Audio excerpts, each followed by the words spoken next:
刚刚从重庆回到湖北武汉，不吹也不黑，说几句肺腑之言。两个城市都去过，看一看重庆和武汉的一些变化和发展吧。我现在就在武汉的街头啊。我去重庆呢，逛了两条步行街，一个是观音桥步行街，一个是解放碑步行街。我现在呢是在武汉的江汉路步行街。我感觉啊，在重庆那边的解放碑的步行街更加人流量大点，也更长一点。观音桥那边的步行街好像就短一点点，应该只有武汉这边步行街的1/3吧。武汉这条步行街只有1700米，算是武汉非常长的一条步行街了。看到这边的建筑啊，就是感觉呢，重庆那边解放碑的那个楼房呢，好像更高一点，更密集一点。那边的房子都比较新，然后这边的房子呢，就是说可能有那种复古的建筑吧，风格各不相同。就是重庆那边的解放碑步行街啊，然后那边的建筑都是比较现代化一点，在武汉这边呢就比较那种有欧美风啊，那种洋风啊，西洋建筑嘛，因为这里曾经是租界，所以能看到很多建筑不一样。我发现呢，在重庆那边呢，就是说，可能是因为旅游网红城市吧。你知道那边的熊猫基地啊，给重庆那边旅游啊带去了多少人？一个是李子坝的那个轻轨，一个是那个反正就是比较有意思嘛。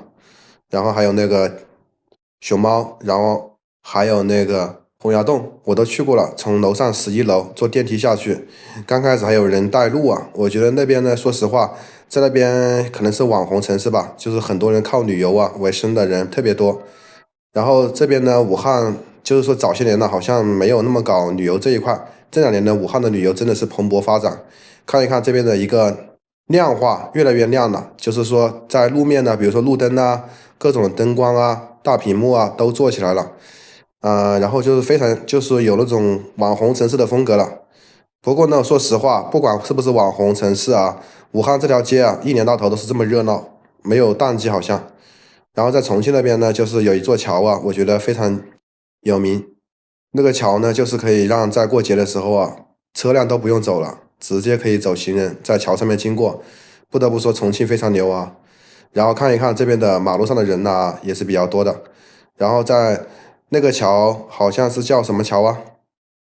我想起来了，是那个千厮门大桥。想起来了，你看看这边的建筑啊，是不是非常的复古？就感觉像上世纪30、40年的老房子啊。因为这里曾经都是租界嘛，所以有很多外国人在这边生活嘛。就是武汉呢是一个多元化的一个城市，在重庆那边呢就是山城嘛，跟香港那边风格很像。然后从重庆回到武汉之后啊，发现呢，说实话去重庆呢真的没花多少钱，除了路上的车费避免不了的，还有酒店住宿，一晚上就100多块钱，我以为会很贵呢。然后没想到啊，在那边消费真的很低。重庆虽然是直辖市，但是他那边对那些游客啊真的很亲民，东西真的很便宜。然后在武汉这边呢，就是说吃的更便宜，住酒店的话可能稍微贵那么一丢丢，不知道你们有没有这个感受啊？现在网上有句话，来武汉不吃长沙的臭豆腐等于白来，来长沙不吃武汉的热干面等于白来。那重庆不吃重庆的什么等于白去呢？朋友们可以在评论区留言一下。看看这边的好多人在排队啊，真的是灯火辉煌啊，你们感觉怎么样？